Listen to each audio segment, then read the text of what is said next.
বাঙালি খানায় সবাইকে স্বাগত জানাই। আপনারা তো অনেকভাবে চিতল মাছের পেটি রান্না করেছেন, একবার আমার মতন করে সহজ পদ্ধতিতে আপনিও শিখে নিতে পারবেন ছোট ছোট টিপস সহ। তবে আজকে আমি এখানে চিতল মাছের পেটি রান্না করব খুব তেল মশলা কম দিয়ে। এতটাই সুস্বাদু হয়েছিল খেতে, আপনি একবার রান্না করলে বারবার রান্না করবেন। তবে আজকে আমি এত তেল মশলা কম দিয়ে কিভাবে চিতল মাছের পেটি রান্না করলাম, চলুন সেটা একবার দেখে নেওয়া যাক ভিডিওর মাধ্যমে। আশা করছি আজকের ভিডিওটি ভালো লাগবে। সকল বন্ধুদের কাছে অনুরোধ করছি সম্পূর্ণ ভিডিওটি দেখার।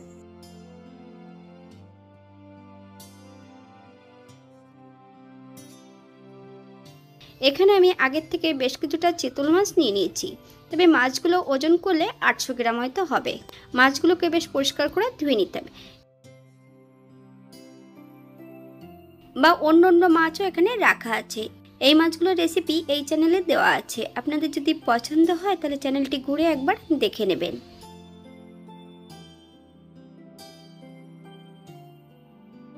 বাঙালি রান্না ঘরোয়া উপকরণ দিয়ে আপনাদের যদি রান্নাগুলো পছন্দ হয় তাহলে চ্যানেলটি সাবস্ক্রাইব করে দিয়ে পাশে থাকবেন।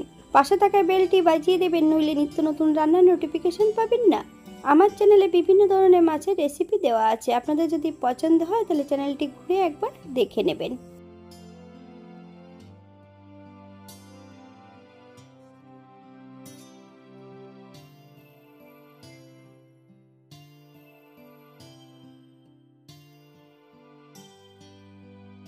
এই পর্যায়ে মাছের গায়ে লবণ হলুদ লাগিয়ে নিতে হবে।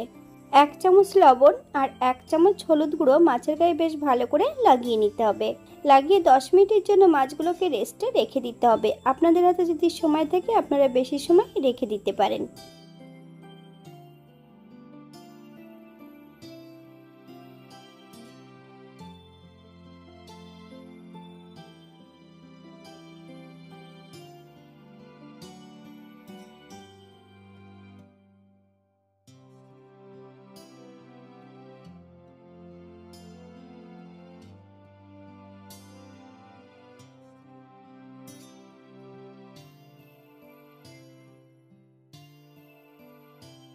একটা কড়াইতে বেশ কিছুটা সরষের তেল অ্যাড করেছি।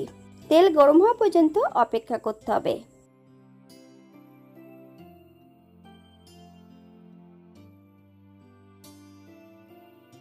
এই পর্যায়ে মিডিয়াম সাইজের দুটো পেঁয়াজ বেশ সরু সরু করে কেটে নিয়েছি। পেঁয়াজগুলো লাল করে ভেজে নেব।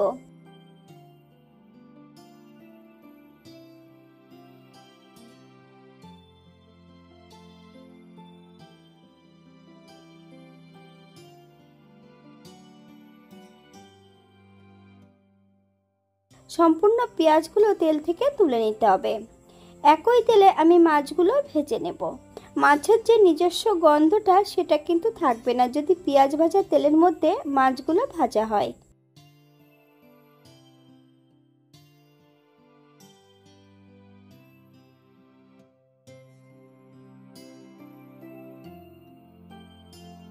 উল্টিয়ে পাল্টিয়ে বেশ ভালো করে মাছগুলো ভেজে নিতে হবে।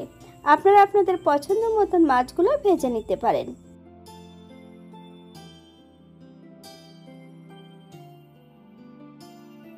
একইভাবে আমি দ্বিতীয়বারও ভেজে নেব।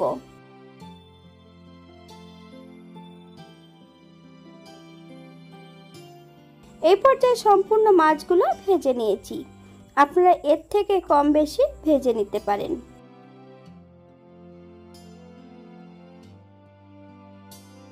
এবার একটা মশলা তৈরি করে নেব।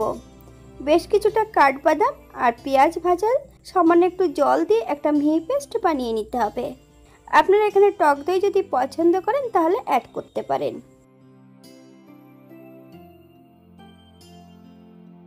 একই তেলে রান্না করব। ফোড়নে রেখেছি দারচিনি, এলাচ, একটা তেজপাতা। ফোড়ন থেকে সুগন্ধ বেরোলে সম্পূর্ণ ফোড়নটা আলাদা একটা পাত্রে তুলে নিতে হবে।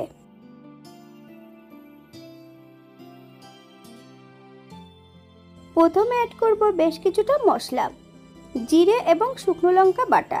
এই পর্যায়ে অ্যাড করব বেশ কিছুটা আদা বাটা। তবে এখানে আদার পরিমাণটা আমি বেশি রেখেছি, আপনারা এর থেকে কম বেশি করে নিতে পারেন। মশলা দেওয়া বাটি থেকে বেশ কিছুটা জল অ্যাড করব। তবে মশলার মধ্যে বেশ কিছুটা কাশ্মীরি লঙ্কার গুঁড়ো অ্যাড করা ছিল, বেশ কিছুটা কাঁচা লঙ্কা। মশলাটা বেশ ভালো করে কষিয়ে নিতে হবে। অথবা মশলা থেকে যতক্ষণ তেল না ছাড়ছে ততক্ষণ বেশ ভালো করে মশলাটা কষিয়ে নেব।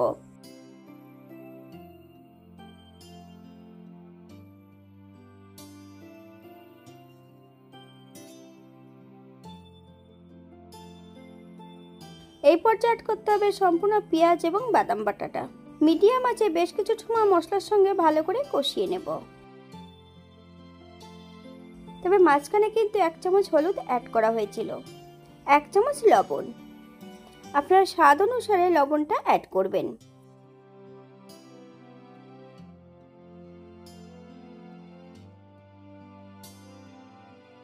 সামান্য একটু চিনি অ্যাড করব। আপনারা যদি পছন্দ করেন তাহলে পরিমাণে বাড়িয়ে দিতে পারেন। 1 চামচ ঘি।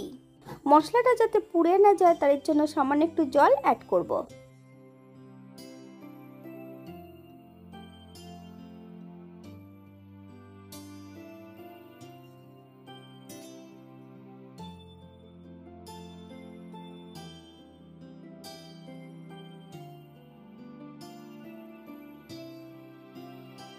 এই পর্যায়ে অ্যাড করব গ্রেভির জন্য 1 কাপ জল।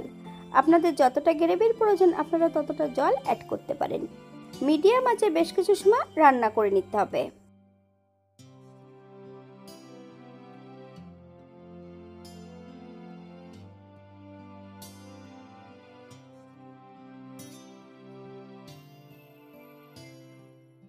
যতক্ষণ ঝোল ফুটে না উঠছে ততক্ষণ কিন্তু মাছ অ্যাড করবেন না, তাহলে মাছগুলো কিন্তু ভেঙে যেতে পারে। এই পর্যায়ে ভেজে রাখা সম্পূর্ণ মাছগুলো এক এক করে অ্যাড করে দেব। মিডিয়াম আঁচে বেশ 4 থেকে 5 মিনিটের জন্য ঢাকা দিয়ে রেখে দেব।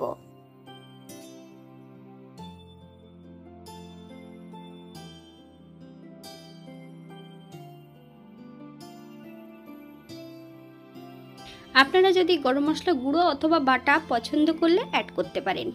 গ্যাসের ফ্লেমটা অফ করে দিয়ে 5 মিনিটের জন্য স্ট্যান্ডিং টাইম দেব, তারপর সার্ভ করব।